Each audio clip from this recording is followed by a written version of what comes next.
Bueno, entonces empezamos con nuestra siguiente clase de genética, donde vamos a hablar de herencia autosómica, ¿no? En especial vamos a hablar ahora de herencia autosómica dominante, pero vamos a tener un bloque de herencia autosómica recesiva, obviamente luego de haber entendido todos los conceptos que necesitamos para entender definitivamente los patrones de herencia, ¿no?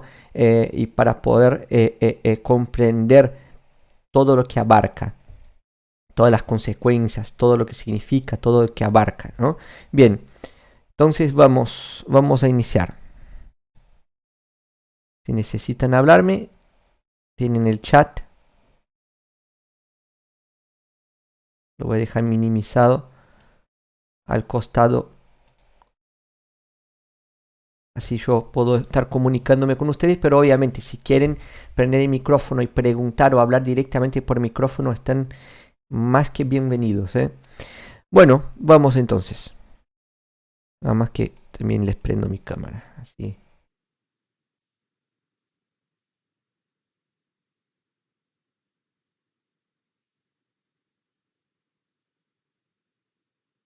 Bien, perfecto. Entonces vamos. Herencia autosómica. Bueno, como vemos, como vamos a ver acá, ¿no?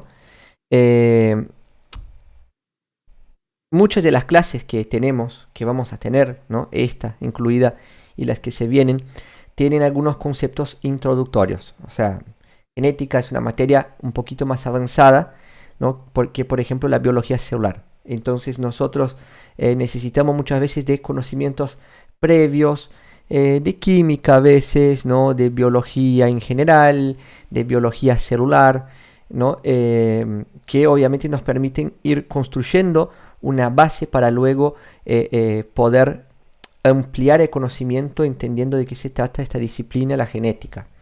Ahora, los conceptos que vamos a ver ahora, ¿no? Son conceptos propios de la clase que tenemos por delante y de otras clases que vamos a tener más adelante. Pero no tenemos algunos conceptos que no los vamos a revisar, sino que más bien ustedes ya se supone que han entendido, ¿no? Por ejemplo, el concepto, todos los conceptos y temas que hemos estudiado en la clase de genoma humano, ¿no? Así como también de mutaciones, no técnicas no necesariamente, pero genoma humano y mutaciones, esto debe haber sido estudiado previamente. Bueno, una vez que uno tiene conocimientos acerca de la constitución del genoma humano, sus características, así como también de las mutaciones, nosotros podemos entonces continuar con algunos conceptos nuevos que quizás algunos de ustedes ya sí conocen, pero estoy seguro que todavía hay muchos que no dominan del todo algunos de los conceptos que vamos a tratar. Y son, vamos a decir, la base para entender exitosamente lo que vamos a estudiar en genética de acá hasta el último día. Entonces, las siguientes temáticas introductorias que vamos a tener son, primero de todo, las leyes de Mendel, ¿no? Vamos a entender cómo funciona la herencia clásica, lo que llamamos de herencia autosómica, así como también la herencia ligada al sexo, ¿no? Los conceptos de genotipo y fenotipo, de qué se trata el cariotipo de manera general, dado que esto lo vamos a profundizar en las clases de cromosomopatías, concepto de dominancia y recesividad, ¿no? Vamos a hablar también de las genealogías y qué significan los patrones de herencia, cómo se clasifican las enfermedades genéticas. Entonces, como ustedes pueden ver en la imagen, ¿no? Tenemos un punto de partida, ¿no? Un inicio para alcanzar, digamos, el éxito, que sería básicamente comprender toda la materia, probar el examen. Para eso nosotros vamos a reforzar conceptos básicos para que cuando nosotros estemos hablando de temas más puntuales, más sofisticados, digamos así, no haya ningún tipo de problema a la hora de comprenderlos. Primero de todo, ¿no? Ya me imagino que les mencioné en clases previas a este individuo, y si no lo hice, acá lo tenemos nuevamente.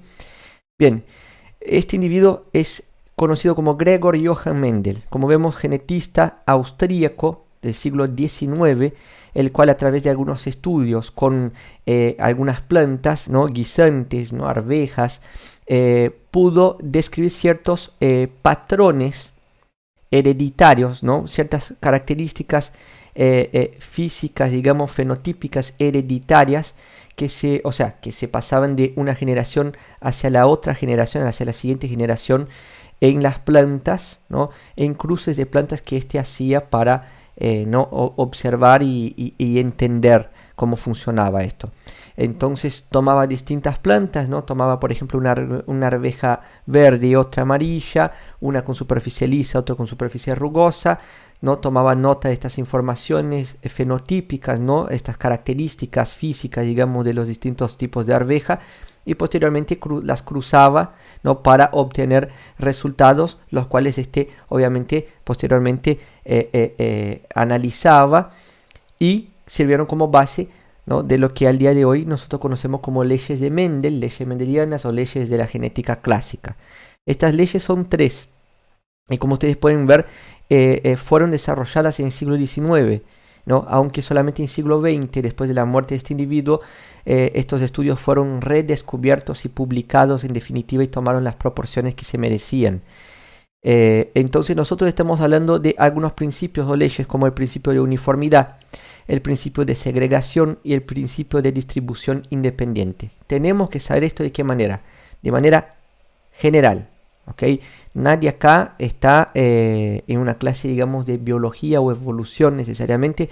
Es una clase de genética que apunta hacia la genética en medicina, ¿no? O en áreas de la salud. Entonces nosotros vamos a tratar de analizar de manera general estos principios, qué significa, cuál es el concepto que debemos tener de cada uno de los principios, y vamos a seguir derecho con los demás conceptos. Yo les dejé acá, ¿no? Principio de uniformidad. Como vemos, esta ley establece que cuando se cruzan dos individuos de una especie, ¿no? Como podemos ver, flor roja y flor morada, que difieren en un solo carácter hereditario, el color de los pétalos, por ejemplo, ¿no? Uno tiene pétalos rojos, otro tiene pétalos morados. Los descendientes de la primera generación, que la estamos viendo acá, ¿no? O filial 1, también podemos llamar de generación o filial 1, ¿no? Serán uniformes y mostrarán solo una de las dos características parentales. ¿Ok? O sea, uniformes. ¿Qué significa eso? Que o tiene pétalo rojo o tiene pétalo morado. No tiene mezcla de ambos colores. ¿Ok? A eso hace referencia. O sea, serán uniformes y mostrarán solo una de las características parentales. Bien, esto se debe a que un alelo dominante enmascara la expresión de un alelo recesivo. ¿Ok? Entonces nosotros tenemos el resultado que se obtiene acá, el principio de uniformidad. Ya vamos a hablar de dominancia, de recesividad, de todo eso. Ya vamos a entender eso un poquito mejor, ¿no? Pero de a poquito. Bien. Principio de segregación, ¿no? Esta ley sostiene que durante la formación de los gametos, la gametogénesis, ¿no? Los alelos que controlan un carácter particular se separan o segregan de manera individual, ¿no? Cada gameto lleva solo un alelo de cada par de alelos para un carácter dado, ¿no? Cuando ocurre la fertilización, los alelos se vuelven a combinar, restaurando la doble combinación de alelos en la descendencia. Primero de todo, recordemos, nosotros somos individuos que tenemos 46 cromosomas, 23 de origen materno, 23 de origen paterno, ¿no es cierto? Nosotros tenemos para cada gen 2 copias, las cuales llamamos alelos. Nuestros gametos tendrán o un alelo o el otro, o el uno o el otro. El gameto jamás hereda los dos alelos salvo en condiciones anormales, ¿ok? Condiciones, por ejemplo, que pueden ocasionar posteriormente fenómenos, por ejemplo, las trisomías. Entonces, estamos hablando que, por ejemplo, si un individuo, ¿no? Por ejemplo, vamos a decir una arveja de color amarilla, como estamos viendo acá, tiene 2 alelos, vamos a decir A mayúsculo, ¿no? Que indican dominancia. Estos alelos, al segregarse en los gametos, se segregarán de la siguiente manera: uno para un gameto, el otro para el otro gameto. Nunca vamos a ver en condiciones normales que ambos alelos vayan a un único gameto. De esto se trata justamente, ¿no?, el principio de segregación. ¿Ok? Los alelos que controlan un carácter particular, como estamos viendo acá, el color, ¿no?, de la arveja en cuestión, podría ser el color de piel, por ejemplo, ¿no? Van a segregarse de manera individual, un alelo para un lado, un alelo para el otro. Cuando se produce la fecundación, cada gameto aporta un alelo, entonces el individuo que se forma de ahí pasa a tener 2 alelos para cada gen. Y por otro lado, el principio de distribución independiente, ¿no?, que vemos. Esta ley se refiere a la segregación independiente de los alelos para diferentes caracteres hereditarios durante la formación de los gametos. O sea, durante la gametogénesis, vamos a ver que la herencia de un carácter no afecta a la herencia de otro carácter. Por ejemplo, vamos a dar un ejemplo bien claro, que después ustedes pueden analizar bien acá la imagen de al lado, pero voy a dar un ejemplo más sencillo. Por ejemplo, si yo estoy hablando de dos características diferentes, por ejemplo, color de pelo y color de ojos, ¿no? Nosotros vamos a notar que los genes que determinan el color de pelo pueden no tener nada que ver con los genes que determinan el color de ojos, vamos a decirlo así. Entonces, cuando se segregan los alelos del gen que determina el color de pelo, estos se segregan de una manera que no influye y ni siquiera está influido por la manera con la cual se segregan, por ejemplo, los alelos del gen que determina el color de ojos. Entonces, de esto se trata del principio de distribución independiente. Cada gen y sus alelos se segregan de manera independiente un gen respecto del otro. ¿Ok? Entonces, estos son los principios de la genética clásica, que si se los analiza con ejemplos sencillos, quedan claros por lo general, y bueno, de ahí en adelante nosotros empezamos a adquirir los conocimientos básicos para comprender los patrones de herencia, ¿no?, y la genética aplicada a la medicina. ¿Alguna pregunta respecto de eso por ahora? No, no, Guille, todo bien. Perfecto. Cualquier duda que vengan a tener acerca de los temas que estamos hablando, yo les pido, ¿no?, les ruego, ¿no?, que me interrumpan de última y que me pregunten al momento, ¿ok? O sea, no dejen para preguntarme el principio de distribución independiente dentro de media hora cuando yo esté hablando de otra cosa. Así nosotros también seguimos digamos, el principio de uniformidad dentro de la clase, ¿no? Así nosotros hacemos una clase unidireccional, sin estar volviendo hacia atrás para repasar algo que ya se ha mencionado. Entonces, vayamos parte por parte, bloque por bloque. Ustedes me dicen, Guille, no entendí muy bien esto, me aclarás, lo aclaro. Y después continuamos. Bien. Entonces, siguiente concepto, genotipo, fenotipo. Estos conceptos recontra importantes en genética. Vemos, el genotipo, ¿no?, como vemos, puede definirse como conjunto de información genética propia de un organismo. El organismo yo. ¿Ok? Genoma. ¿Cuándo utilizamos el término genoma? ¿Para hacer referencia a qué?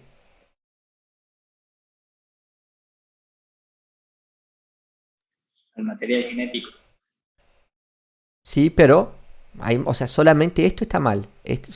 O sea, lo que dijiste está parcialmente correcto, pero Hay digamos, otros genes codificantes y no codificantes. pero hay más, hay más. Falta lo más importante, yo diría, que es la diferencia entre genoma y genotipo. Genotipo sería para un individuo. ¿Y genoma?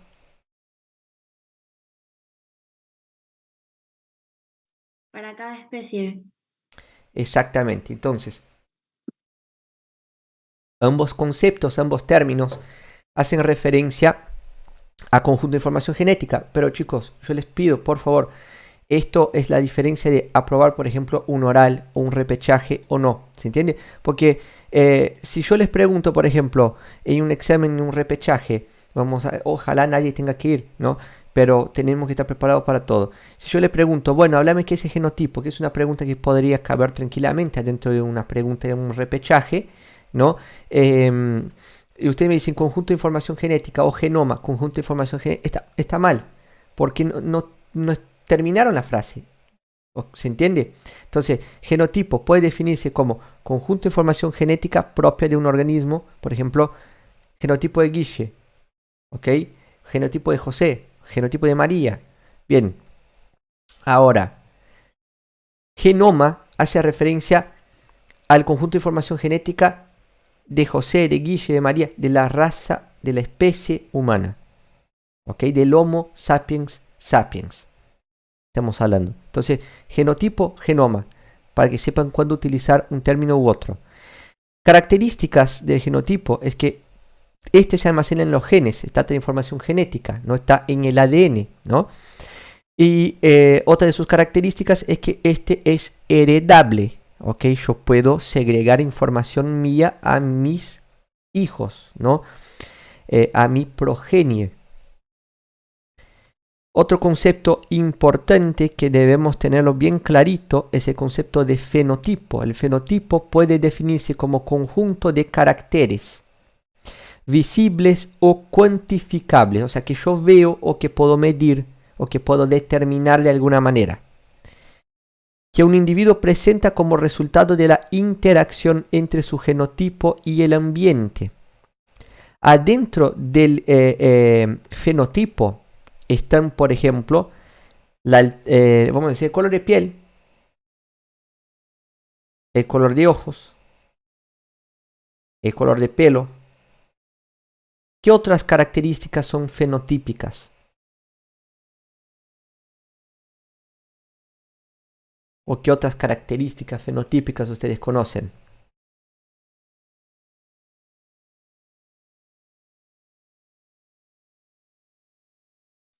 La presión arterial. ¿Qué más? Nivel de glucemia. Glucemia, presión o tensión arterial, colesterolemia, la altura, la estatura, peso, son cosas que varían, pero son características de uno y son características fenotípicas. ¿Hay alguna otra cosa más que ustedes... Sería como... Sí, Mía, decime. ¿Sería como la expresión de ese genotipo del individuo? No solo el genotipo. Por eso justamente estamos diciendo conjunto de caracteres visibles o cuantificables que un individuo presenta como resultado, miren que yo resalte acá, de la interacción entre su genotipo, que es uno de los determinantes, y el ambiente. Hay una ecuación, que es la ecuación del fenotipo. La ecuación del fenotipo.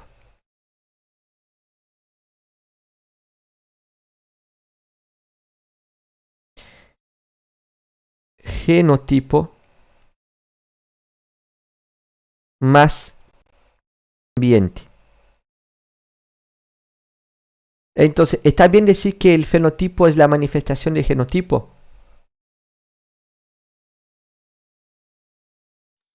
Sí. No. Porque el genotipo no determina el fenotipo. Mira la ecuación. Si yo solo tengo genotipo, yo no tengo el fenotipo. ¿Se entiende a lo que voy? O sea, Sí, si el resultado acá es 10 y acá yo tengo 4, 10 no es igual que 4. 10 es igual que 4 más algo, más 6, vamos a decir así. ¿Se entiende? Y en ocasiones el genotipo no será 4, será 8 y el ambiente será 2. O sea, en ocasiones lo que estoy intentando explicar es que en ocasiones el genotipo va a tener más peso o más importancia en la determinación del fenotipo y en otros casos será el ambiente el cual va a tener más peso o más importancia, más determinación por sobre el fenotipo. Ahora, obviamente nosotros estamos viendo que fenotipo, por la definición que ustedes ven acá y por lo que yo les estoy representando, no es la manifestación de genotipo. Es el resultado de la interacción entre genotipo y el ambiente. ¿Ok? Pero ahí nos fuimos un poquito de tema porque yo estaba hablando todavía de los caracteres. Y hemos mencionado caracteres como color de pelo, color de piel, color de ojos. Bien, perfecto. Altura o estatura, impecable. Colesterolemia, glucemia, me encantó. Tensión arterial, perfecto. ¿Y qué más? Falta una cosa importante que yo quiero que entiendan de ahora en adelante, porque esto tiene un rol muy importante en la vida de uno, no solamente como futuros médicos, sino también como personas. Hay algo que ustedes están dejando de mencionar que es una característica fenotípica.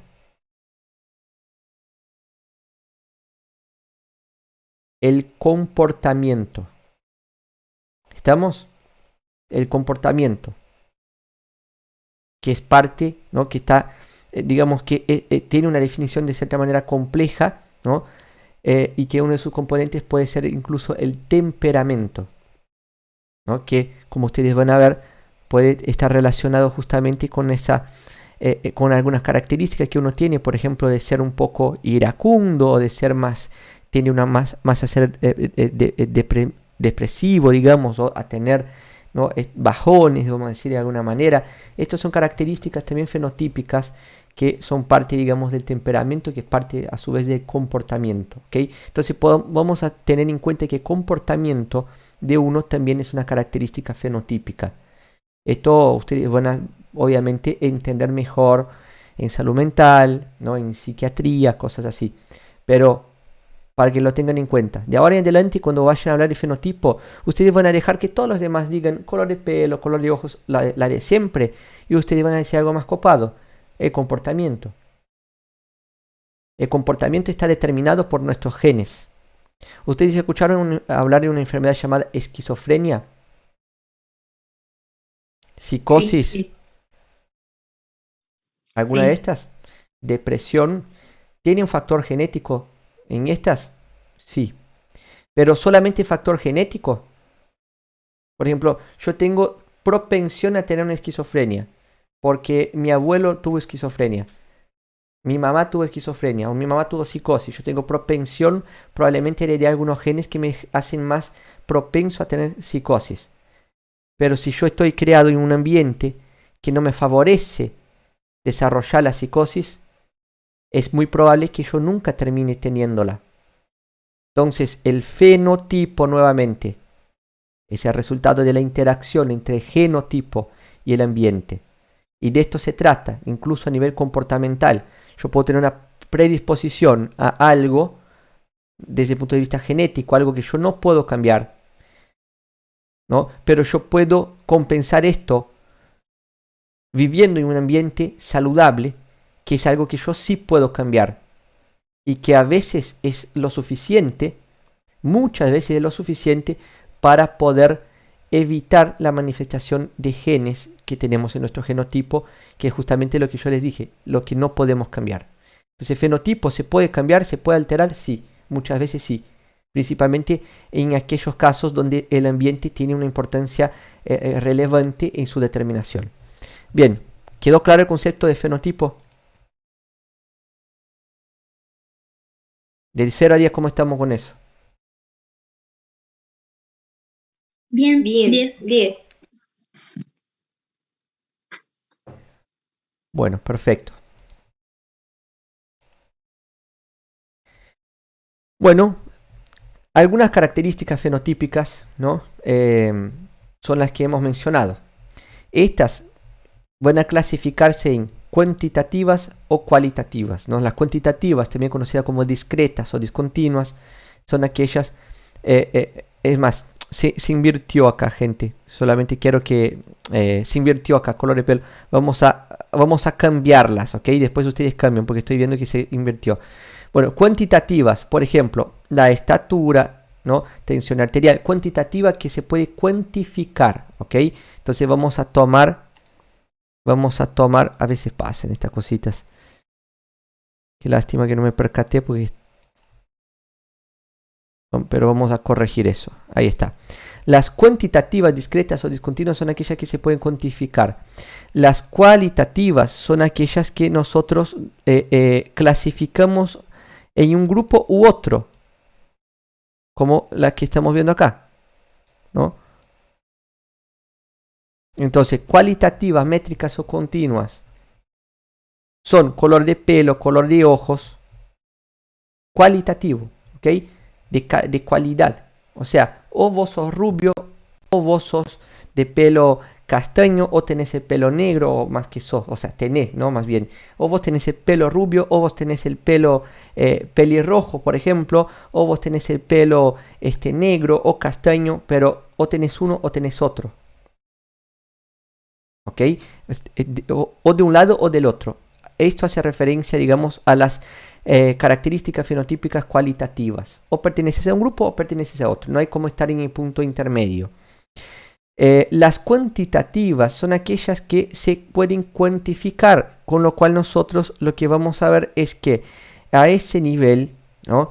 Estamos haciendo referencia a caracteres como la tensión arterial. Por ejemplo, si yo mido la tensión arterial después de haber tenido una pelea con mis viejos, no sé, una pelea en la calle, y una vez que yo estoy relajado viendo una serie, obviamente la tensión arterial no será la misma.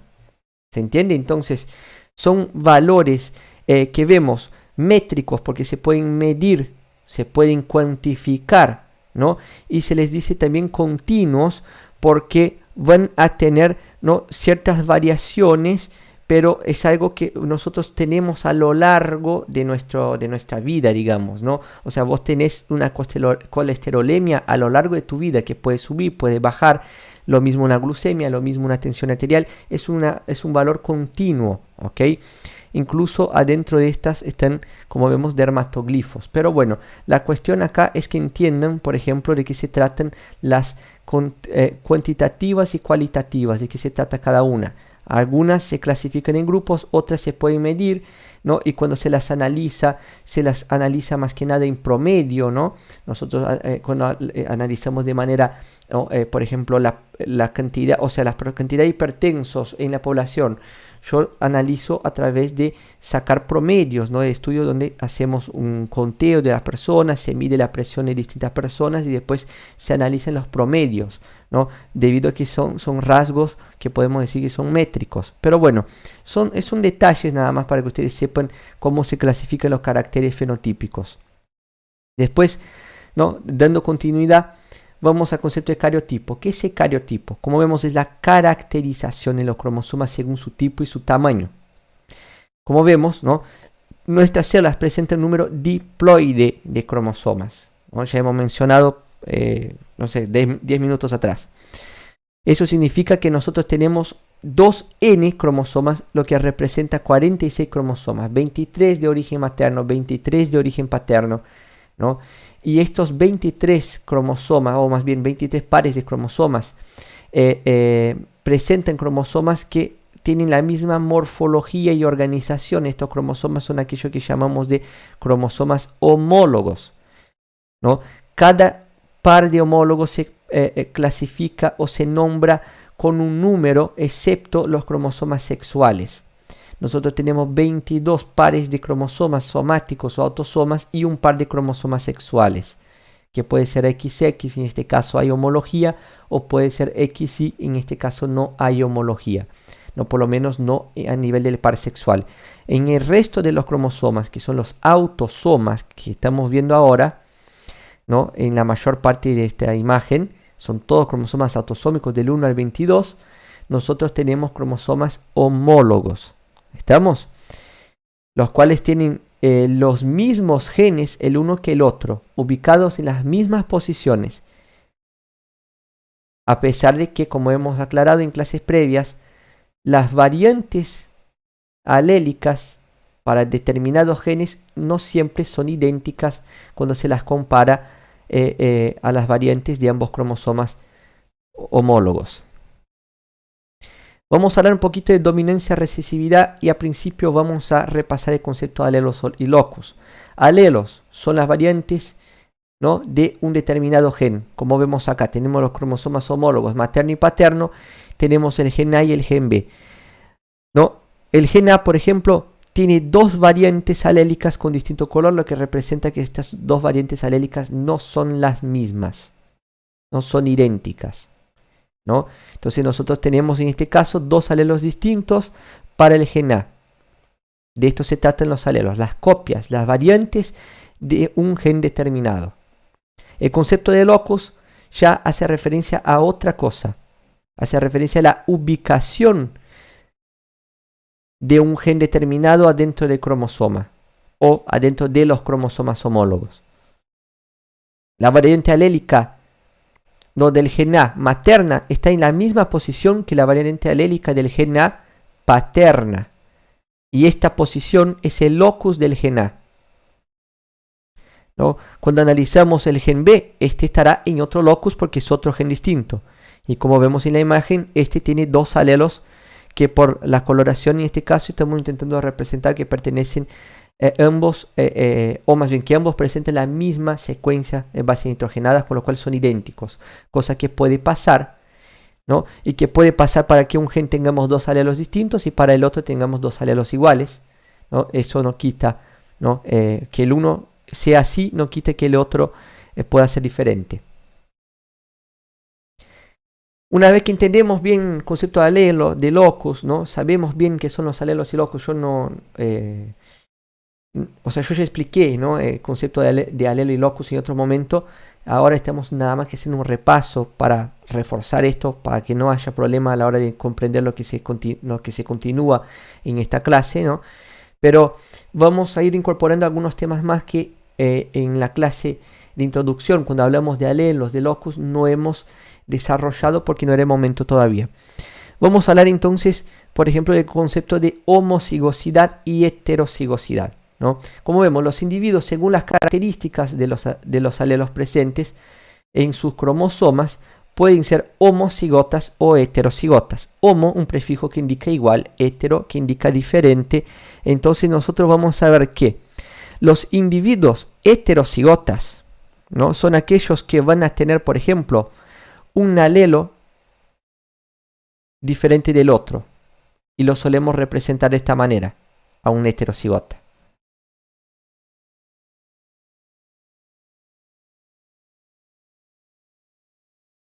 No hay otra posibilidad de heterocigosis, ¿ok? Solamente esta que estamos viendo acá. No existe otra versión de heterocigota que la que tenemos en esta imagen, ¿ok? El que puede estar pensando heterocigota compuesto, no, ¿ok? No tiene nada que ver, son cosas que vamos a ver más adelante y no tiene nada que ver con eso. Entonces, heterocigosidad es lo que estamos viendo acá. Un alelo de un tipo, un alelo del otro. Ambos son alelos de un determinado gen, ¿no? Ambos codifican para la misma proteína, digamos, o para el mismo producto génico que puede presentar pequeñas diferencias dado a que estos alelos no son necesariamente idénticos en su secuencia de bases nitrogenadas, pero digamos, son alelos que pertenecen al mismo gen. Ya en el caso de la homocigosidad nosotros podemos encontrar esta combinación y esta combinación. Ambos son considerados homocigotas.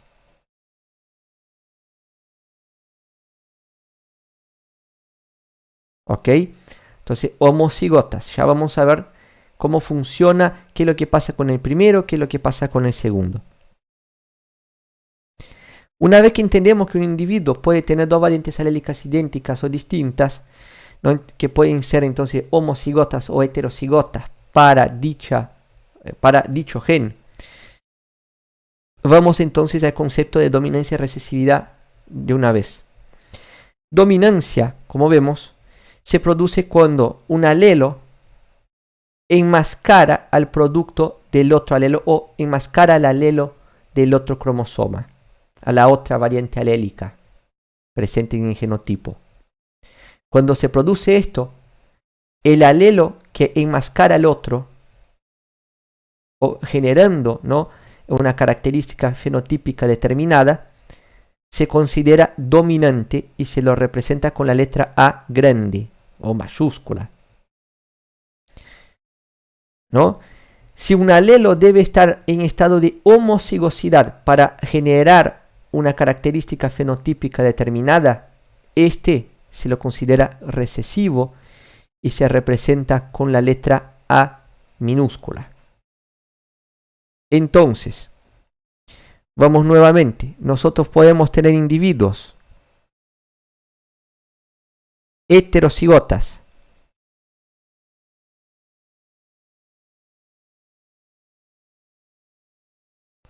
nosotros podemos tener individuos homocigotas.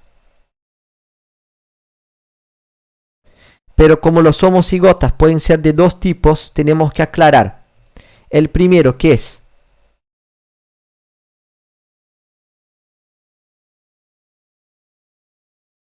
Homocigota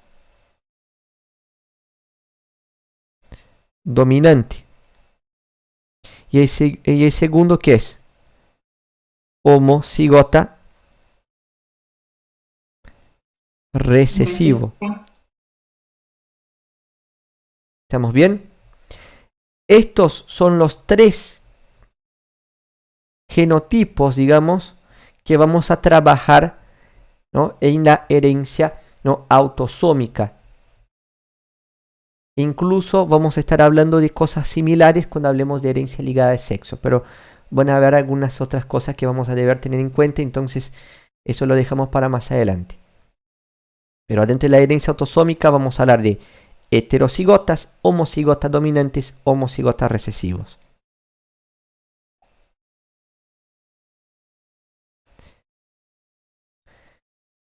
Estos genotipos posteriormente van a ser diagramados en lo que llamamos de diagramas de Punnett, los cuales sirven, como vemos, para calcular las posibilidades o probabilidades de segregación de las distintas variantes alélicas a nivel de la progenie, para calcular, por ejemplo, el riesgo de recurrencia de un determinado fenómeno o enfermedad genética.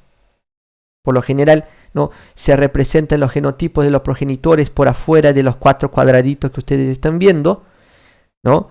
Se agrupan los alelos de los progenitores en las combinaciones posibles y posteriormente se los analiza. ¿Cuáles son los genotipos obtenidos en este diagrama?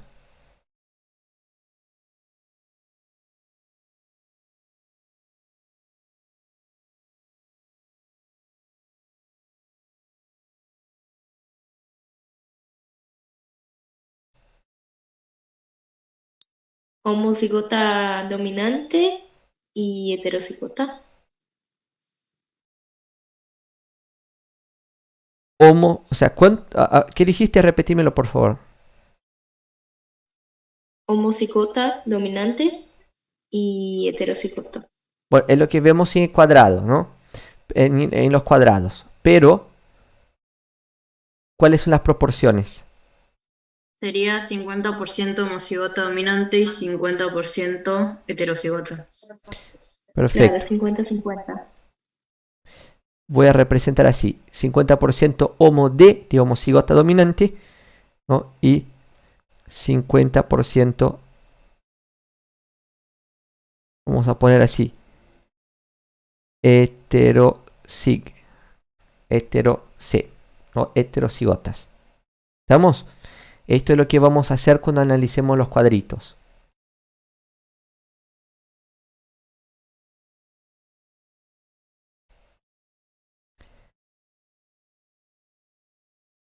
Otro de los conceptos que debemos tener bien claros para entender la genética bien, ¿no?, todo lo que abarca, ¿no?, para entender los patrones de herencia que vamos a estudiar, para poder razonar rápido en el examen, porque el examen puede tener planteos que a veces nos atrapan y nos tienen ahí graficando, intentando representar alguna cosa, calcular un riesgo de recurrencia, y la idea es que esto, después de practicar un poquito, cuando tenemos una buena instrucción, sale rápido y fácil. Entonces vamos a trabajar estos temas desde ahora, así como hemos hablado de los conceptos de dominancia, recesividad, de cariotipo, ¿no?, y todos los demás conceptos que hemos estado tratando hasta el día de hoy. Vamos a agregar otro concepto, que es el concepto de genealogías. Una genealogía o árbol genealógico, también conocido como familiograma o genograma, ¿no?, como vemos, son herramientas básicas y muy importantes, a pesar de que sean básicas, en la materia genética, en la disciplina genética, porque utilizando los árboles genealógicos yo puedo observar características de un fenómeno de herencia genética, ¿ok? Obviamente también realizar el estudio de riesgo de recurrencia de un determinado fenómeno o enfermedad genética adentro de este árbol genealógico o para un individuo del árbol, ¿no? Bien. Las genealogías están basadas en distintos símbolos, los cuales tienen distintos significados, ¿no? Y yo sé que muchos ya saben muchos de los símbolos, pero bueno, vamos a repasar ahora para los que saben y para los que no saben los vamos a aprender de cero. En las genealogías nosotros tenemos distintos símbolos. Los cuadrados y los círculos, cuando estos no tienen, o sea, no están pintados, digamos, representan un varón y una mujer respectivamente. Varón y mujer que sanos. Cuando estos individuos están afectados, lo que hacemos es pintar el cuadrado o el círculo, entonces tenemos varón o mujer afectados por una determinada entidad genética. ¿Ok? Cuando alguno de estos fallece, nosotros los tachamos, como ustedes pueden ver acá. Entonces acá tenemos varón fallecido. Cuando no sabemos el sexo, se dibuja una figura así, ¿no? Romboidal.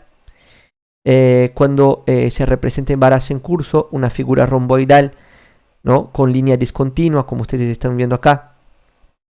Cuando se representa un aborto, una figura romboidal pintada en su interior.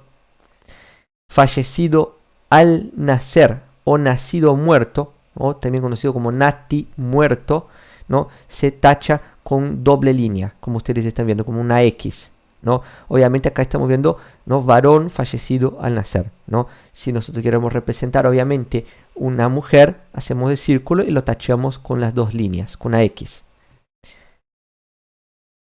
Nosotros vamos a ver que podemos unir estas figuras y según la manera que las unimos, representamos una cosa distinta. Cuando nosotros los unimos a través de una línea horizontal que se encuentra por debajo de las figuras, de esta manera que ustedes están viendo al principio, tenemos una pareja. Si la línea horizontal se encuentra por arriba de las figuras, estos están en un lazo, digamos, de hermandad, tienen un vínculo de hermandad, no son hermanos.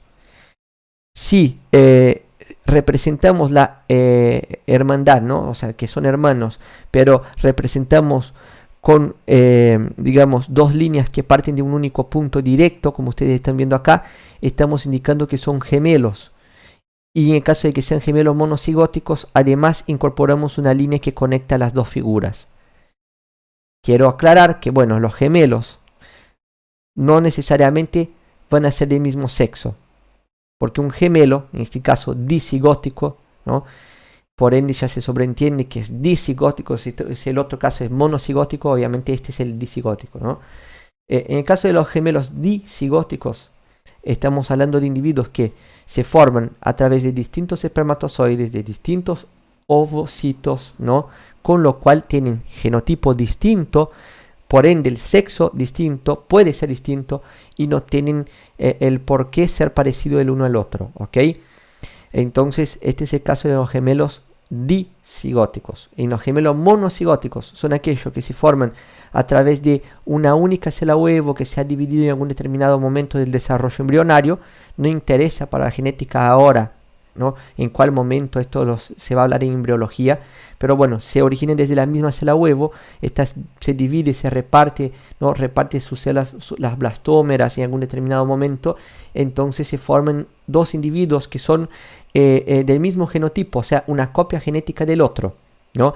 Por ende, estos individuos serán del mismo sexo y van a tener muchas características fenotípicas idénticas, aunque obviamente si yo agarro a uno y lo alimento y lo hago hacer deporte y al otro le dejo sin comida, obviamente se van a desarrollar de distinta manera. Uno va a ser más alto y más fuerte que el otro, por supuesto, otro va a ser más inteligente que el otro, y estas son todas características fenotípicas que están, como aprovecho este ejemplo, ¿no? Para graficar bien el concepto de fenotipo.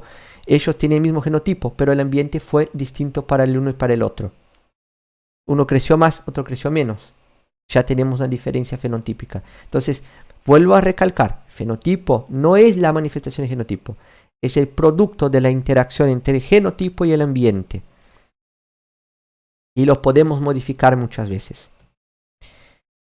Bien, podemos ver otras representaciones, tales como una pareja, ¿no? O sea, que tiene la línea no horizontal por debajo de las figuras, pero una doble línea horizontal, que indica que esta pareja es cosanguínea. O sea, esto significa que son individuos que pertenecen a la misma familia. pueden ser primos, pueden ser hermanos. Nosotros vamos a ver que podemos observar parejas sin descendencia, ¿no? Se representa de la manera que ustedes están viendo acá, ¿no? En lugar de la descendencia se hace una doble línea, ¿no? Horizontal, cortita, más cortita. Nosotros podemos ver que podemos simplificar además, por ejemplo, el número de hijos de un determinado sexo. Por ejemplo, en esta pareja tiene 5 hijos, ¿no? Ustedes ven círculo con número 2, 2 hijas, cuadrado con número 3, 3 hijos. Es una manera de simplificar cuando no tiene sentido representar a todos de manera individual, porque a veces no aporta un dato relevante para el árbol genealógico, para el patrón de herencia que se está estudiando. Podemos simplificar todos incluso, haciendo un cuadrado con un círculo sobrepuesto con un número en el centro indicando el total de hijos, ¿no? Acá vemos también que se puede representar en un árbol un individuo que tiene múltiples parejas. Y por otro lado, ¿no? Podemos, cuando nosotros tenemos una figura como esta, que ustedes están viendo, un círculo cuadrado pintado y con una flecha señalándolo, estamos haciendo referencia a lo que llamamos de propósito o probando que es el objeto de estudio adentro de todo el árbol genealógico. Otras figuras, para finalizar, ¿no? Con los símbolos, que en ocasiones son utilizadas, nosotros difícilmente las vamos a utilizar, pero cuando se ven así pintadas por la mitad, ¿no? Indica que estos individuos son heterocigotas, ¿no? Y solemos utilizar este tipo de símbolos cuando estamos hablando de desórdenes recesivos, ¿no? También vamos a ver que podemos ver figuras donde hay una bolita en el centro, ¿no? Estos individuos también son por lo general heterocigotas adentro de desórdenes recesivos, con lo cual ser heterocigota significa que son portadores, ¿ok? Entonces esta es la manera, principalmente la del lado derecho, de representar un individuo portador de un gen que puede causar enfermedad en estado de recesividad, pero este individuo, al tener solamente un alelo mutado y el otro alelo sano, se encuentra sano fenotípicamente. Entonces es un portador, puede segregar el alelo mutado a sus hijos, pero él no está afectado por este alelo. Y bueno, para poner en práctica un poquito eso, ¿no? Tenemos acá 2 árboles genealógicos y estos 2 tienen casos puntuales. ¿Qué es lo que pasa con el primero? ¿Qué es lo que pasa con el segundo?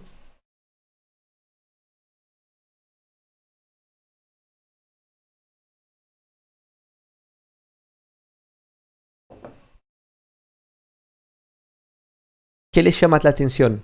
¿O nada les llama la atención? En el primer árbol hay una consanguinidad ¿Entre quiénes? entre los dos últimos. O sea, no sé cómo explicarlo. Entre los dos últimos, entre la chica y el chico, que no están enfermos ninguno de los dos, dan uno y hay una raya abajo, así que supongo que es consanguinidad. Hay doble rayita.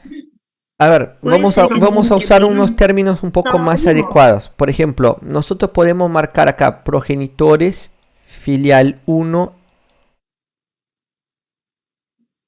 filial 1, filial 2, filial 3, ¿no? Podemos hacer así. Me parece que queda más ordenado, ¿no? Entonces, progenitores,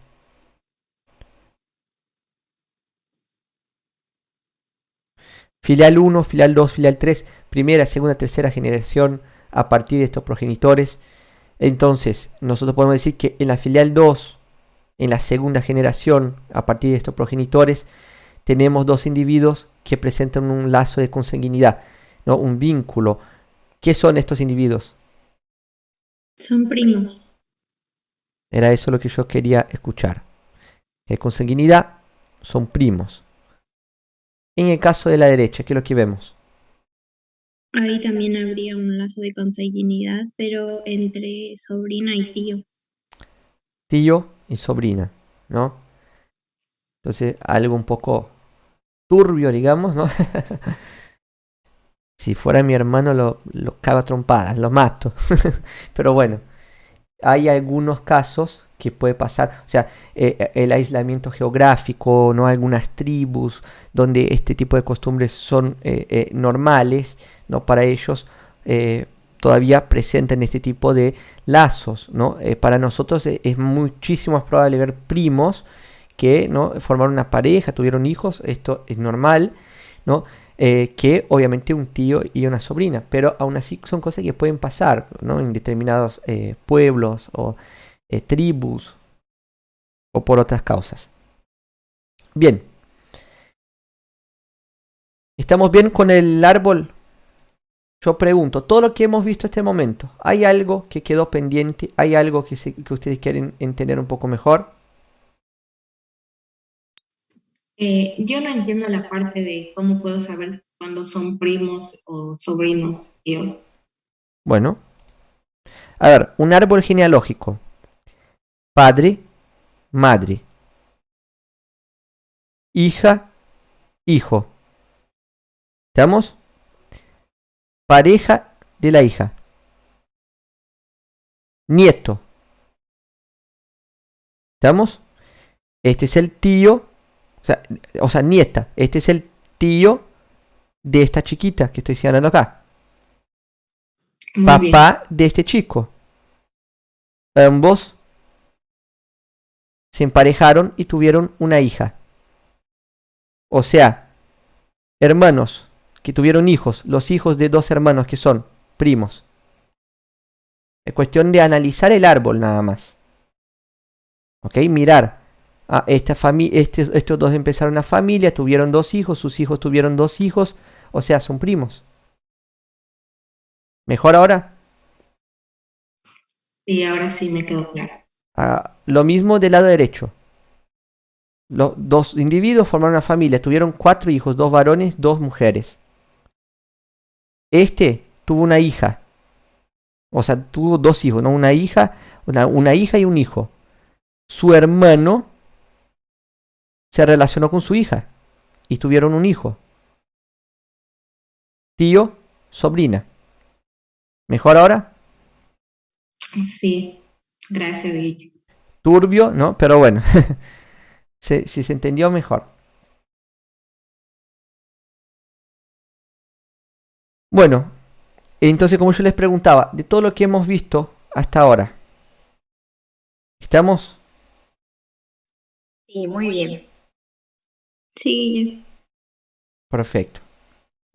Bueno, entonces, vamos a hablar de los últimos conceptos, así nos metemos de lleno en la herencia, ¿no? Autosómica dominante. Bien, un patrón de herencia, el concepto de patrón de herencia. Un patrón de herencia, como vemos, se puede definir como la forma en la cual se transmiten los fenotipos a lo largo de una genealogía, a lo largo de una familia, a lo largo, ¿no? de las distintas generaciones. Existen distintos patrones de herencia que nos permiten clasificar las enfermedades genéticas. Entonces nosotros clasificamos las enfermedades genéticas según sus características de herencia, ¿no? Nosotros vamos a ver que las enfermedades genéticas pueden clasificarse como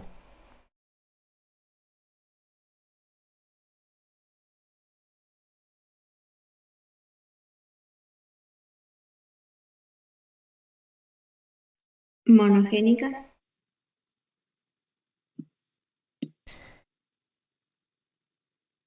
herencia monogénica.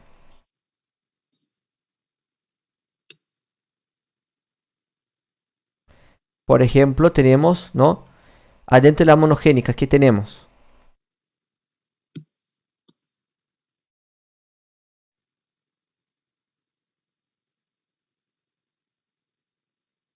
Autosómica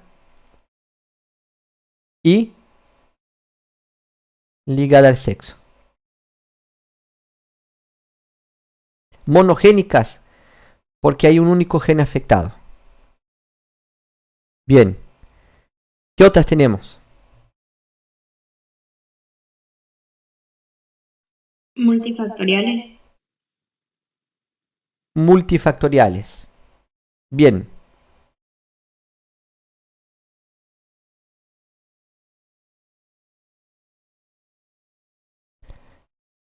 Se caracterizan por lo general por ser poligénicas. O sea, muchos genes involucrados. Y no necesariamente son genes mutados, pero eso lo vamos a ver más adelante. ¿Qué otro ejemplo tenemos?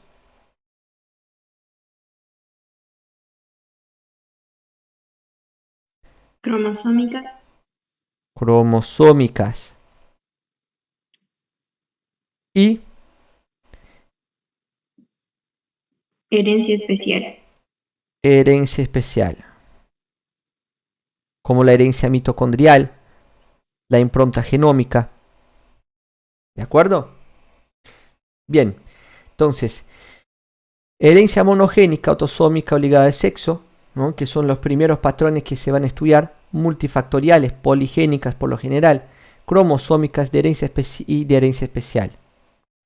Las monogénicas, ¿no? Los desórdenes monogénicos pueden clasificarse entonces según los genes afectados en cuestión se encuentren en cromosomas autosómicos o en cromosomas ligados al sexo, y se pueden también clasificar según la expresión de los alelos en dominantes, recesivas, y hay un caso especial que es la codominancia, ya vamos a hablar. Entonces nosotros vamos a tener herencia autosómica dominante, herencia autosómica recesiva, herencia ligada al X dominante, herencia ligada al X recesiva. Los 4 principales patrones de herencia que llamamos de herencia monogénica o herencia clásica o herencia mendeliana. ¿Ok? Para que ustedes sepan de qué se trata la herencia clásica. La codominancia es un caso especial donde ambos alelos que un individuo presenta para un determinado gen, ambos son distintos, pero ambos son dominantes, ¿ok? O sea, los dos son distintos, pero ambos son dominantes. Entonces, genera una dominancia conjunta, una codominancia, como pasa con los grupos sanguíneos, como ya hemos mencionado. Bueno, en definitiva, una vez que finalizamos la comprensión de todo lo que se vio, vamos a la herencia autosómica dominante. La herencia autosómica dominante, como vemos, ¿no? Tiene como individuos afectados aquellos que aquellos que presentan en su genotipo mínimamente un alelo dominante. ¿Okay? Entonces, los genotipos de los individuos afectados por un desorden de herencia autosómica dominante serán aquellos individuos heterocigotas o aquellos individuos homocigota dominantes. Los emparejamientos más frecuentes son heterocigota con homocigota recesivo, heterocigota con heterocigota.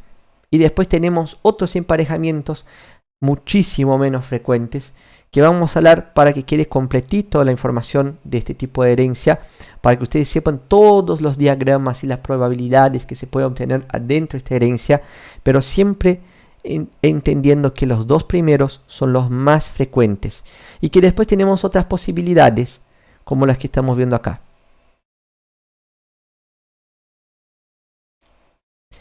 Bien, ustedes me van a ayudar a armar el diagrama. Entonces ahí tenemos 2 progenitores, ambos, ¿no?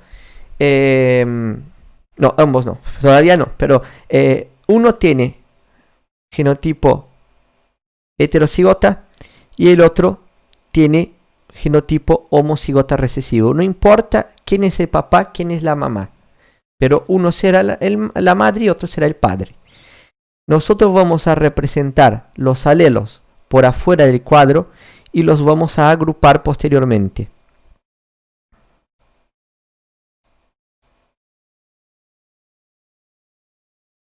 Los vamos a agrupar.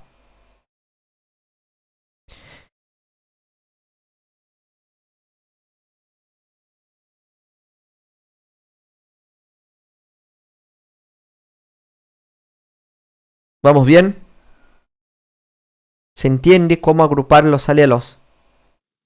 ¿sí? Bueno, perfecto.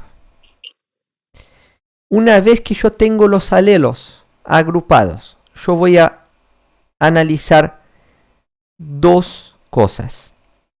en la herencia autosómica. Genotipos posibles.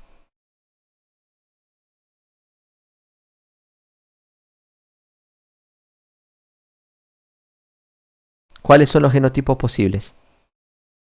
¿Y cuál es el porcentaje de cada uno? 50% heterocigota y 50% homocigota recesivo.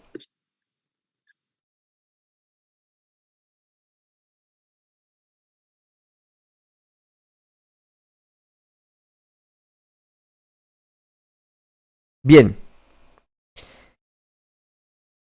La otra cosa que yo voy a analizar son los fenotipos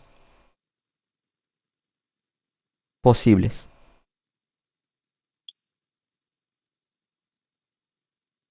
¿Y qué es lo que me voy a encontrar?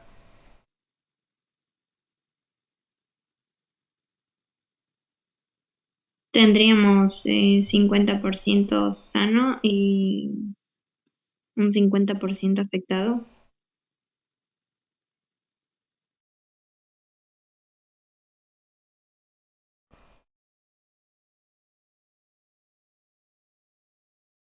Exactamente. ¿Cuáles serán los individuos afectados? Los heterocigotas. Porque como dijimos al principio, en este patrón de herencia, el individuo afectado tendrá mínimamente un alelo mutado. Entonces, los genotipos de los afectados, ¿cuáles serán? Heterocigotas u homocigotas dominantes. Esto para la herencia autosómica dominante, que no tiene nada que ver con la herencia autosómica recesiva en este aspecto. Bien, vamos al otro emparejamiento posible. Dos heterocigotas. Vamos a ver qué es lo que pasa si dos individuos heterocigotas, por supuesto, ambos afectados, tienen hijos. ¿Cuál es el riesgo de recurrencia?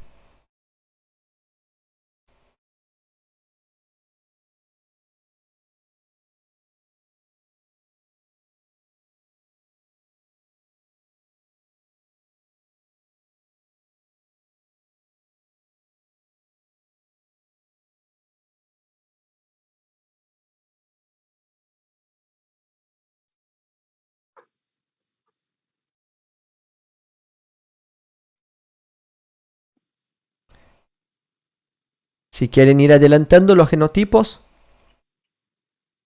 En ese caso serían 25% de homocigota dominante, 50% de heterocigotas y 25% de homocigota recesiva. 25 homo D, vamos a decir homocigota dominante, hace referencia al primer cuadro. Tenemos 50% de heterocigotas y un 25% de homocigotas recesivos. ¿Qué otro conteste? ¿Cuál es el porcentaje entre afectados y sanos?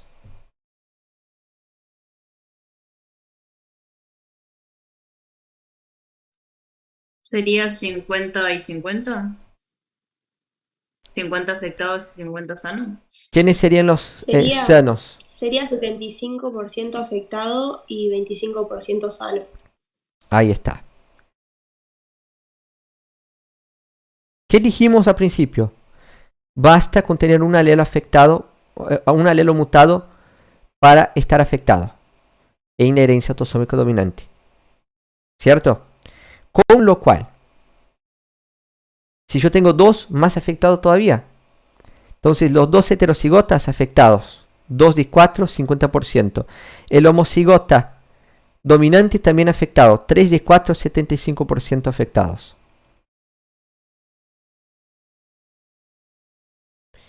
Y el único que no está afectado es el 25%, que será, no tendrá la probabilidad de ser homocigota recesivo.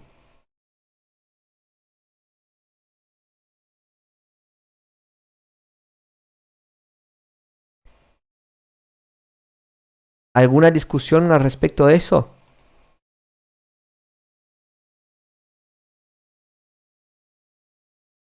Yo no entendí por qué el que es homocigota dominante es afectado. A ver, yo voy a repetir una vez más. Si vos tenés una enfermedad autosómica dominante, basta con tener un alelo mutado, o sea, basta es suficiente con tener un alelo mutado para desarrollar la enfermedad en tu fenotipo. ¿De acuerdo? Entonces, si vos tenés un alelo mutado y un alelo sano, por ejemplo, este individuo y este otro individuo, ¿qué son estos individuos? Heterocigotas. ¿Están afectados? Sí.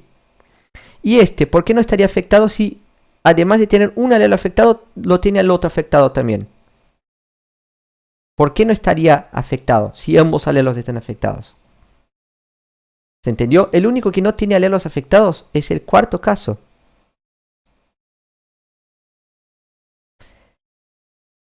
Volvamos acá.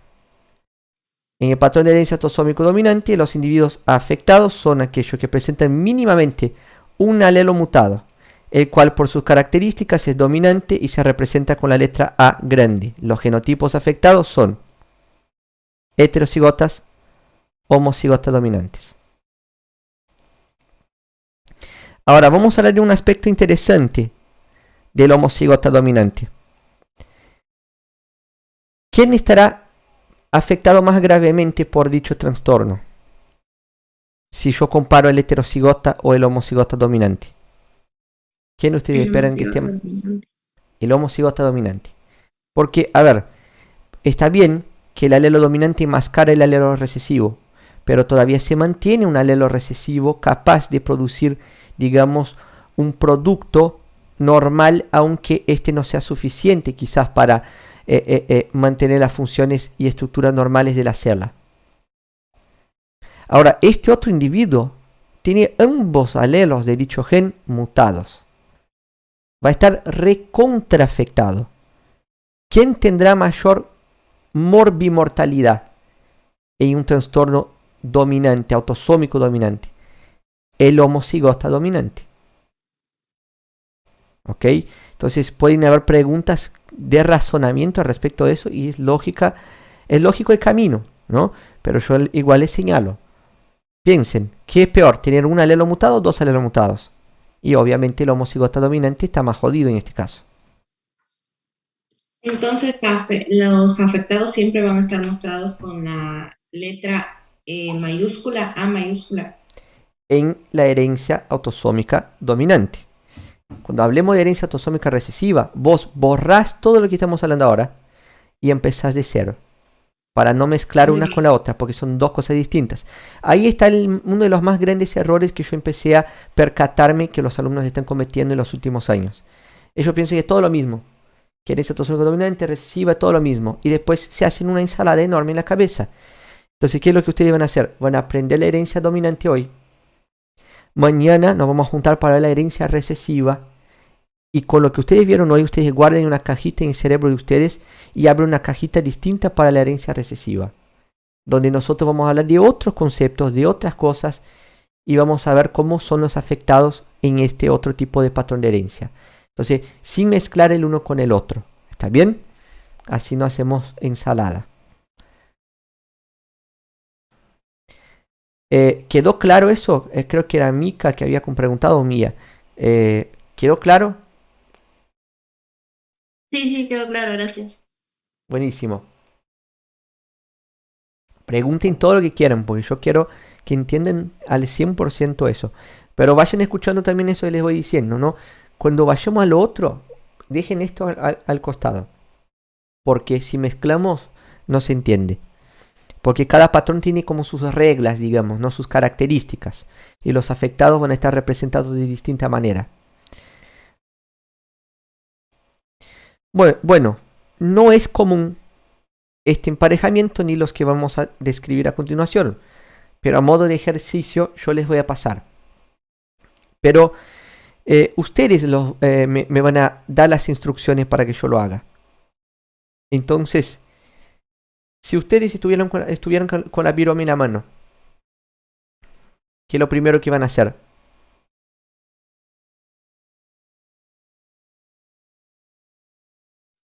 Agregar al cuadro donde iría el padre y donde iría la madre. O sea, agregar los genotipos, ¿no? A los costados del cuadro. Sí. Agarramos este. Y agarramos este. Bien. ¿Cómo sigue? En A los pareja cuadros. sería, Segregamos los alelos. En este primer cuadro, ¿qué es lo que va? A mayúscula, minúscula. ¿No? Este y este. Bien. En este otro cuadro de la derecha. Lo mismo. Lo mismo. Este y este. En el de abajo vemos que otra vez lo mismo, ¿no?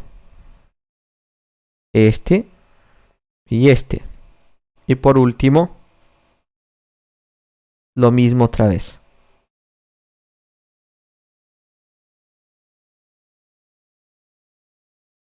¿Qué pasó acá?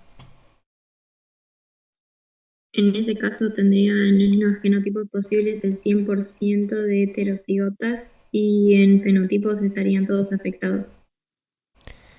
Genotipos 100% heterocigotas. Fenotipos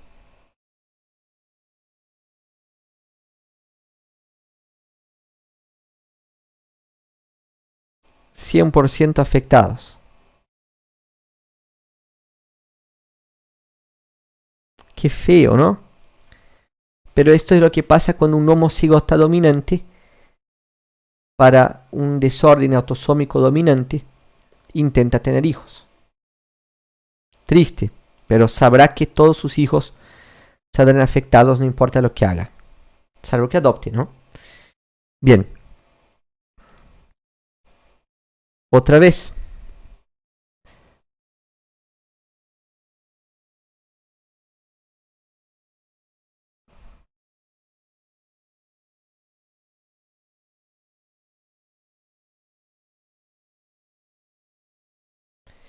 Los resultados.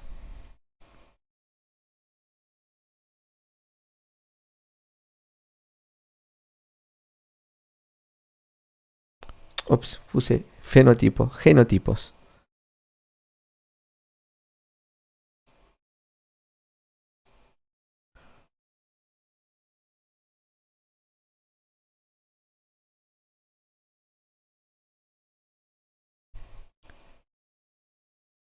Sería un 50% homocigota dominante y un 50% homocigota.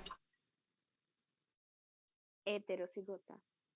50%. Heterocigota, perdón. Muy bien. Muy bien. Y fenotipos 100% afectados. 100% afectados. ¿Ok? Y bueno, la última combinación sería esa. No habría otra combinación posible. Siquiera sé si esto es posible en el mundo. Que dos individuos afectados, ambos gravemente homocigota dominantes, puedan emparejarse. ¿No? Pero bueno, si existe la posibilidad, nosotros analizamos las probabilidades de tener progenie afectada. ¿Qué estamos viendo acá? 100% homocigotas dominantes, 100% afectados. Entonces, ¿qué es lo que pasa con este patrón de herencia? Tenemos múltiples combinaciones. Las que se ven en la realidad son afectado con sano, afectado heterocigota con individuo sano, o sea, por ende homocigota recesivo. Afectado con afectado, no tan gravemente, muchas veces dependiendo del trastorno permite que estos individuos sí tengan una vida dentro de todo normal y puedan tener hijos. 2 heterocigotas. Si ambos son heterocigotas, aumenta un 25% el número de afectados, como podemos ver, a comparación del emparejamiento más frecuente entre afectado heterocigota y sano.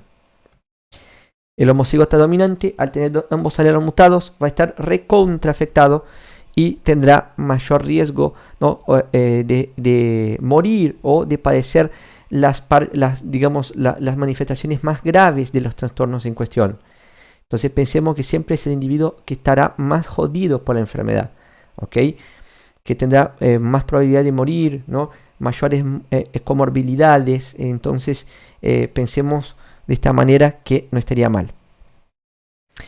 Ejemplo de genealogía del patrón autosómico dominante. Cuando nosotros observamos este trastorno, ¿no? este patrón de herencia, vamos a decirlo así, adentro de un árbol genealógico, nosotros lo que vemos son árboles más o menos representados de la siguiente manera. Acá estamos viendo, digamos, ¿no? 3 tandas, ¿no? Los progenitores y 2 filiales, la filial 1 y la filial 2, o si quieren 3 generaciones, pueden nombrar como quieran. ¿Qué es lo que ustedes están viendo? ¿Qué es lo que ustedes pueden observar en este árbol? Que no hay saltos generacionales. Que hay individuos afectados, ¿no? Díganmelo de una manera como si ustedes no supieran nada de genética. O sea, hay afectados en todas las generaciones. ¿Ok? Es eso lo que estamos observando. Entonces, papá afectado, ¿no? En la primera pareja que dio origen a toda esta amplia familia. Papá afectado. ¿Tuvo cuántos hijos? En general, 5. 2 varones, 3 mujeres. 2 mujeres afectadas, un varón afectado. De estos 5, vemos que 1, 2, 3 tuvieron también sus familias. El varón afectado se casó y tuvo 2 hijos, una hija afectada. ¿No? Un hijo y una hija, la hija afectada. Un hijo sano tuvo familia con hijos no afectados, todos sanos, por lo menos para un trastorno determinado. Y una de las hijas afectadas también tuvo pareja y tuvo descendencia. Adentro de esta descendencia, 2 hijos, 2 hijas, un hijo y una hija afectados. Si nosotros analizamos bien, ¿qué es lo que vemos? Afectados en todas las familias. ¿Cómo se le dice eso? Transmisión vertical. Transmisión vertical de fenotipo. Ausencia de saltos generacionales. ¿Ok? Transmisión o patrón vertical, ¿no? Transmisión vertical de fenotipo. Ausencia de saltos generacionales. ¿Y qué otra característica vemos acá?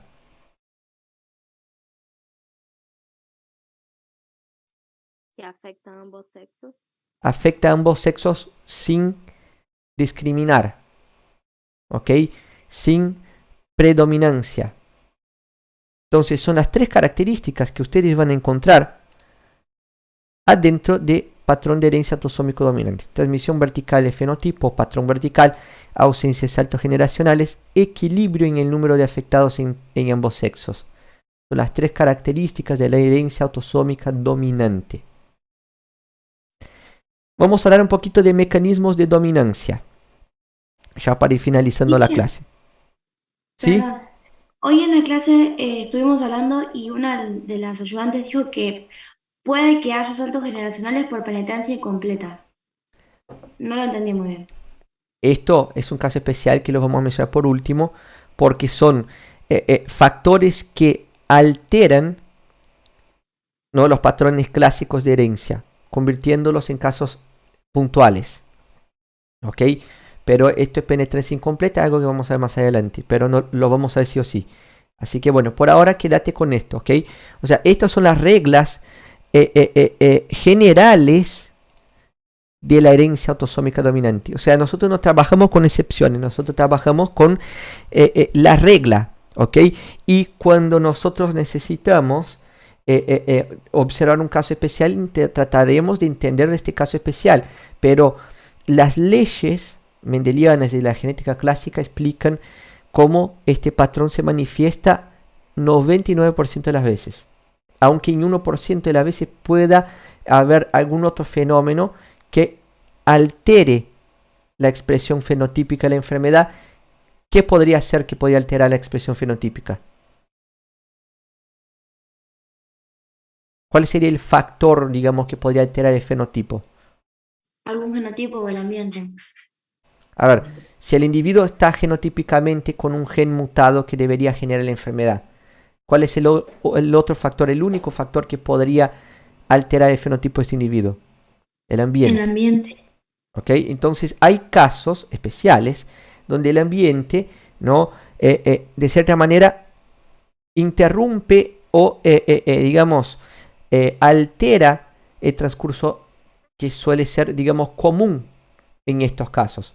Y ahí estamos hablando, por ejemplo, de penetrancia incompleta, ¿no? También vamos a ver qué es lo que significa la expresividad variable, pero eso lo vamos a ver mañana, ¿ok? Mañana a la noche, donde vamos a hacer una clase adicional. Bien, entonces estas son las reglas que ustedes van a encontrar en cualquier libro, no son las reglas de Guille, son las reglas de la herencia autosómica dominante, que ustedes van a encontrar en cualquier libro, en cualquier clase, y que sí, ¿no? Vale. Y cabe aclarar acá que puede ser que experimenten en algunos casos alteraciones y estos son casos de excepción, ¿ok? Que confirman incluso la regla. Bien, entonces vamos a ver los mecanismos de dominancia, el por qué una enfermedad es dominante. Porque la mutación que se genera en los genes ocasiona a través de algún mecanismo la dominancia. Y esta dominancia puede darse por ganancia de función, por haploinsuficiencia o por dominancia negativa. Vamos a tratar de representar cada uno de los casos. Por ejemplo, si yo tengo ganancia de función, vamos a suponer que yo tengo una molécula de ADN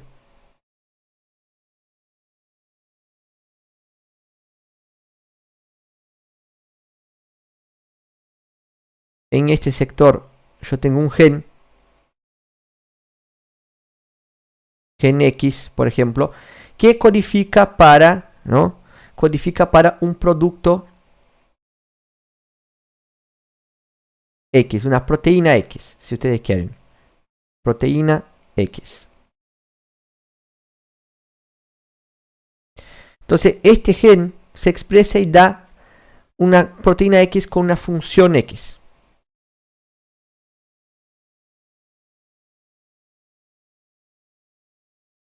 Bien, en la ganancia de función, nosotros vamos a ver que una mutación,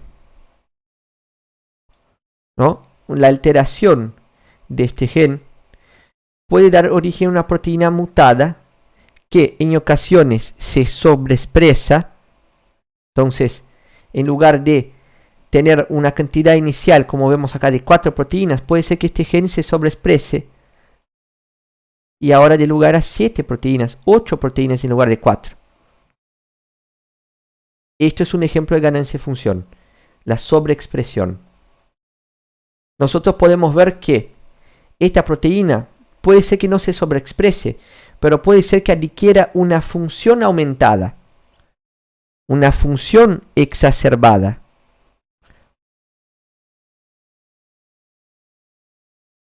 Por ejemplo, esto pasa, por ejemplo, en algunas mutaciones que afectan el protoncogen RAS, ¿no? Haciendo con que el producto de protoncogen RAS, no, la proteína RAS, cuando se activa, ¿no? No puede inactivarse, ¿no? Como los mecanismos de inactivación de esta proteína están ausentes o demorados, digamos así. Entonces esta, cuando se activa, permanece activa durante un periodo mayor de tiempo de lo que debería ser. Y esto ocasiona una serie de trastornos, ¿no? Como por ejemplo la oncogénesis, ¿no? La formación de tumores. Entonces podemos ver casos donde una proteína tenga una función aumentada, una función que ya la tiene aumentada. Y puede pasar una otra cosa. puede ser que la proteína adquiera una función distinta, una función Y, por ejemplo, una función que ya no tenía antes. Entonces nosotros tenemos distintos mecanismos que están adentro del concepto de ganancia de función, sobreexpresión, ¿no? Aumento de la función preexistente o incluso ganancia de una función alterna, una función nueva. ¿Estamos? ¿Se entendió?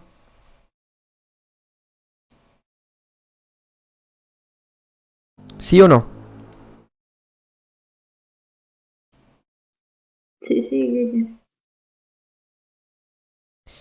Bien.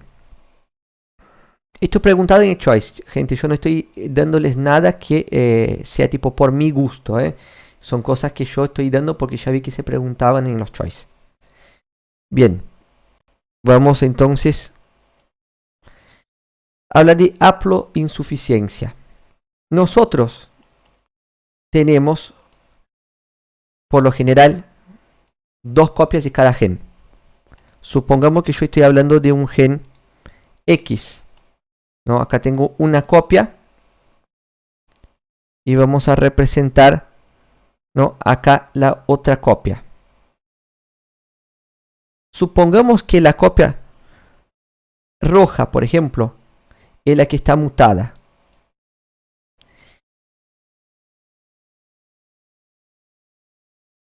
Es más, vamos a hacer así. Vamos a explicar lo normal antes de mutar, digamos, el gen. Y vamos a decir que tenemos 2 copias, ¿no? De un determinado gen. Estas 2 copias, por ejemplo, 2 copias funcionales, los 2 alelos del gen X. Estos 2 alelos se expresan y producen, por ejemplo, una cantidad de proteína X.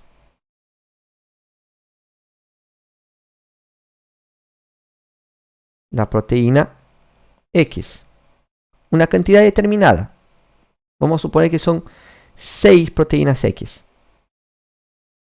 Las cuales son necesarias para, ¿no?, las actividades celulares, ¿no?, para mantener las actividades y estructuras celulares. Entonces la celulita está acá normal, laburando, haciendo lo suyo. Vamos a suponer que sucede una mutación que altera una de las copias de ese gen. Supongamos que esta mutación anula entonces la producción de la proteína X a la mitad. O sea, anula la mitad de la capacidad de producción de la proteína X. Porque esta era producto de la expresión de sus 2 alelos.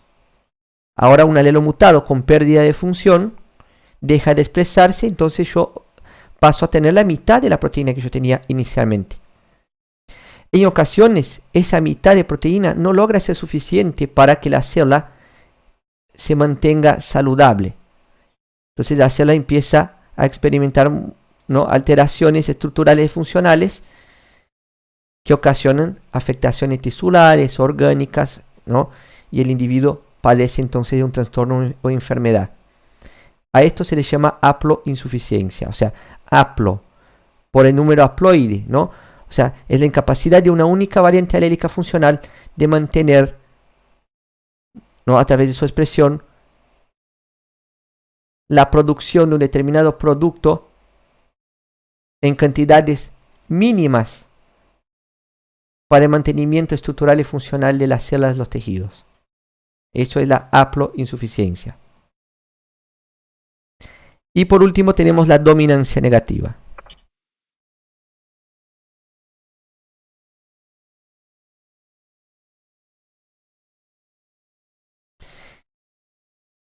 En la dominancia negativa, nosotros estamos hablando de proteínas las cuales suelen estar codificadas por distintos genes. Entonces vamos a suponer, por ejemplo, que acá tenemos una proteína en cuestión, que es el resultante, ¿no?, de la expresión del gen rojo y del gen verde, por ejemplo. Cada uno de estos genes origina una cadena.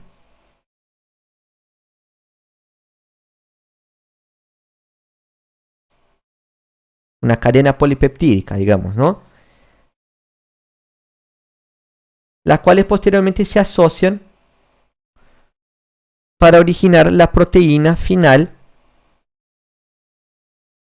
y funcional, que es el resultado de la asociación de dos cadenas polipeptídicas o incluso más.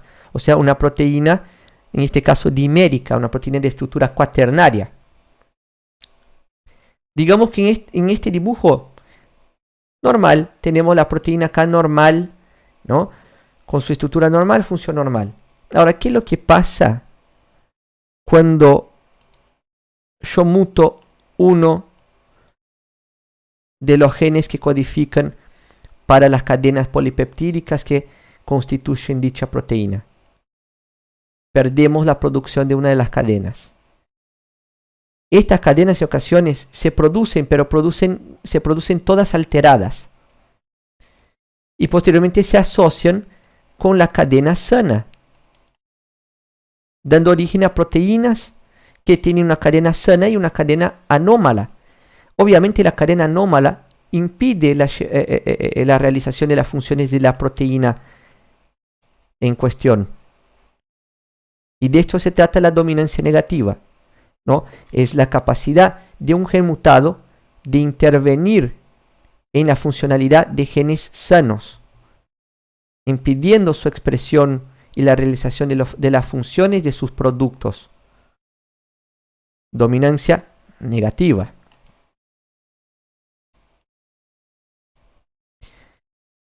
Y después tenemos algunos casos, algunas enfermedades de ejemplo. Yo les voy a mencionar rapidito, ¿ok? Las enfermedades para que tengan de ejemplo, ¿ok? Ejemplo. La acondroplasia, un ejemplo de enfermedad, ¿no? Dominante, autosómica dominante, que se produce por ganancia de función. Acá tenemos una definición: la acondroplasia, trastorno genético de crecimiento óseo que afecta principalmente al esqueleto, causando un tipo de enanismo, ¿no? La etiología, lo mismo que causa, es una mutación transicional, como vemos en el nucleótido 1138, donde se intercambia guanina por adenina, ¿no? Alterando el codón 380, que ocasiona el intercambio de glicina por arginina, un aminoácido neutro por un aminoácido básico, ¿no?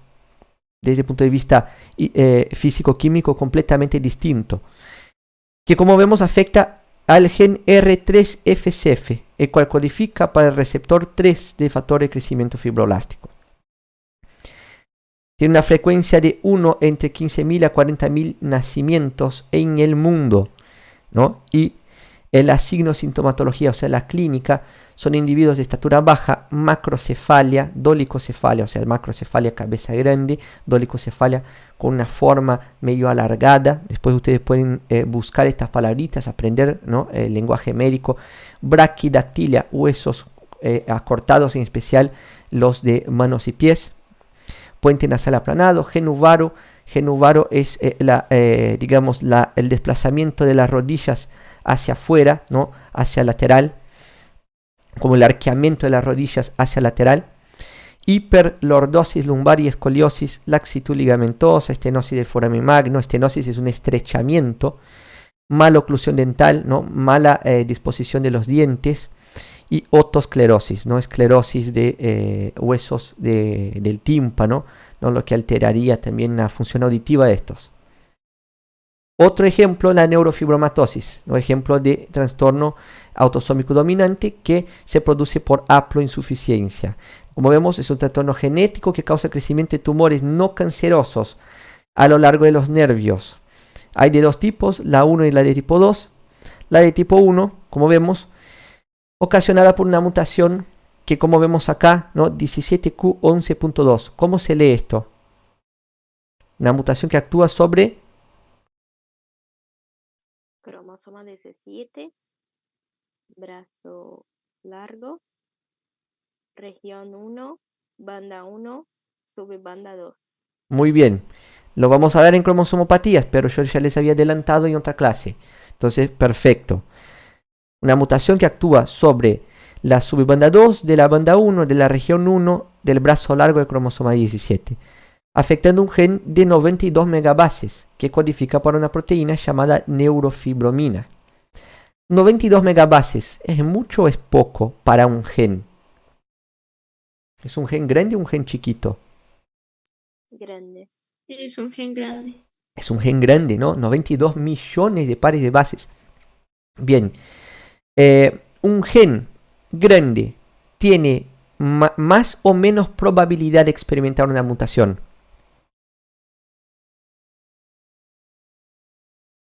Más. Más, ¿no? Mientras mayor sea el gen, mayor es la probabilidad de que éste experimente una mutación. Entonces se observan que en las enfermedades más frecuentes, genéticas más frecuentes, son aquellas que tienen genes involucrados que son por lo general de un tamaño importante. Entonces mientras más grande el gen, mayor es la probabilidad de que éste se encuentre afectado por una mutación. Y esto hace con que este tipo de trastornos no sea más frecuentes. Como ustedes pueden ver, una frecuencia de 3 en 4.000, entre 3 y 4.000 nacidos, ¿no? Una entre 3 y 4.000 nacimientos en el mundo. La proteína neurofibromina, que es esta que ustedes están viendo acá, NF, es una proteína que tiene como función contrarrestar, ¿no? Los procesos de señalización mediados por RAS, la cual se activa en respuesta a la activación de receptores de factores de crecimiento. O sea, estimula, ¿qué es lo que estimula esta vía? Proliferación celular. Entonces la neurofibromina, ¿qué es lo que hace? ¿Qué tipo de proteína sería? ¿A qué clase podríamos clasificarla?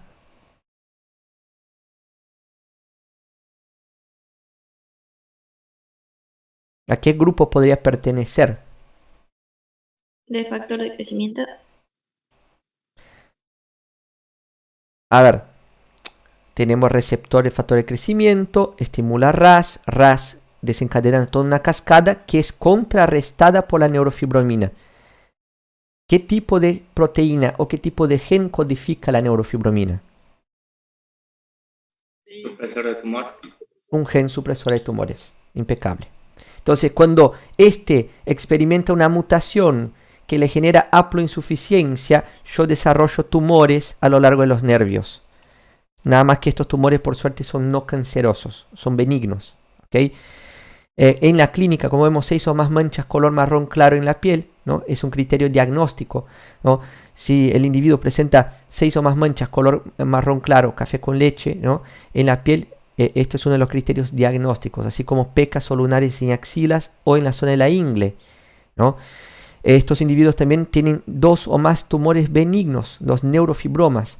Hay una expresividad variable que vamos a tratar más adelante y de qué se trata este término, pero básicamente hace referencia a que hay algunos individuos más afectados, más gravemente afectados que otros. Como podemos ver, este señor tiene un montón de neurofibromas en todo el cuerpo, tiene una afectación más grave, ¿no? Notablemente más grave. Glioma de nervio óptico, ¿no? Un tumor de células gliales que afecta el nervio óptico, y 2 o más nódulos de Lisch, que son pigmentos que se acumula en el iris de los individuos que padecen de neurofibromatosis tipo 1. Existe la de tipo 2 también, que, como vemos, la causa es una mutación que actúa sobre la región, o sea, decimos la banda 2 de la región, perdón, la subbanda 2 de la banda 2 de la región 1 del brazo largo del cromosoma 22. Afecta a una proteína llamada merlin o schwannomina, que también se trata de una proteína supresora de tumores. Esta se pierde, ¿no? Esta está codificada por un gen más corto en comparación al gen que codifica para la neurofibromina, y esto se refleja en la frecuencia de dicho trastorno, que como vemos se da entre 25.000 y 40.000 nacimientos en el mundo. Estos individuos suelen tener schwannomas, ¿no? Tumores de células de Schwann a nivel del, o sea, schwannomas acústicos a nivel del vestíbulo coclear, así como también el sistema nervioso periférico, meningiomas, ependimomas, ¿no? Meningiomas, tumores en las meninges, ependimomas, tumores provenientes de las células del epéndimo, cataratas, epiretinal glioma, ¿no? O sea, tumores a nivel gliales a nivel de la retina. tumores diversos que afectan al tejido nervioso. Y como vemos, la herencia autosómica dominante, donde vemos la osteogénesis imperfecta, otra enfermedad, ¿no?, de autosómica dominante, que se ocasiona por dominancia negativa, ¿no? Como vemos, se trata de un trastorno genético del tejido conectivo que afecta mayormente al hueso, resultando en su fragilidad y propensión a fracturas. Se conoce también como enfermedad de los huesos de cristal, porque los individuos estos tienen huesos muy frágiles y frente a cualquier golpe ya experimentan fracturas, ¿ok? Es una enfermedad bastante jodida. Como vemos, etiología.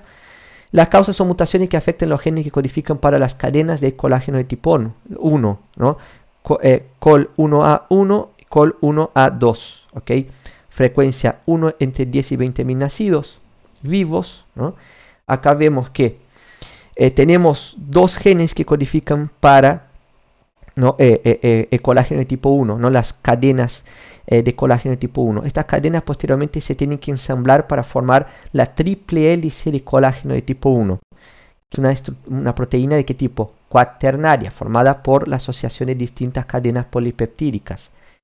Entonces, cuando una de estas cadenas, o más bien, cuando uno de los genes de estos está mutado, ¿no?, ocasionando la formación de una cadena mutada, ¿no?, alterada estructuralmente, esta cadena mutada posteriormente, al ensamblarse con la cadena normal, interfiere en las funciones en el ensamblado o en otros aspectos, ¿no?, de la formación y función de la proteína, que origina una triple hélice mutada, ¿ok? A pesar de que ésta tenga polipéptidos que sí están codificados por genes normales. Como que el producto de este gen altera el producto del otro gen, impidiendo que se forme colágeno normal. Entonces, esto ocasiona todo lo que hemos visto, ¿no?, todo lo que vamos a ver. La clínica de estos individuos, como vemos, fragilidad ósea de grado variable, porque hay distintos tipos de osteogénesis imperfecta. Algunas más graves, otras menos graves. Escleras azules o grisáceas, como ustedes están viendo acá, la esclerótica azul, con coloración azulada. Deformidades óseas, estatura baja, problemas dentales, complicaciones respiratorias, hipoacusia, ¿no?, o sea, disminución en la capacidad auditiva, hipoacusia. Bien, ahí tienen, ¿no?, de qué se trata la osteogénesis imperfecta. Bueno, estos son ejemplos de enfermedades, ¿ok? Ejemplos, para que ustedes tengan algún ejemplo de dominancia negativa, ¿no?, de, por ejemplo, haploinsuficiencia. Ahora, hay que saber la signo-sintomatología, la mutación que afectó y cosas muy puntuales. Obviamente, no, ¿ok? Esto puede servir, por ejemplo, para cátedra 3, ¿no? Que se sepa por lo menos, no sé, algún dato de la enfermedad que es un ejemplo de dominancia negativa, que es un ejemplo de haploinsuficiencia, pero después saber todos los detalles no hace falta, ni siquiera para la cátedra 3. Para la cátedra 2, para la cátedra 1, menos todavía. O sea, no hace falta saber ninguna enfermedad, ¿ok? Entonces, los de cátedra 1 que estén acá, queden tranquilos que esto es solamente para dar un ejemplo de enfermedades que son las mismas que ustedes estudian en la clase, adentro de los talleres, ¿no?, a modo de ejemplo de enfermedades que pertenecen a este patrón de herencia. Bueno, de todo lo que hemos visto acá, de un 0 a 10, ¿cómo vamos?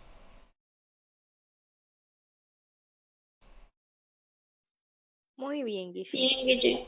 Un 10. Impecable.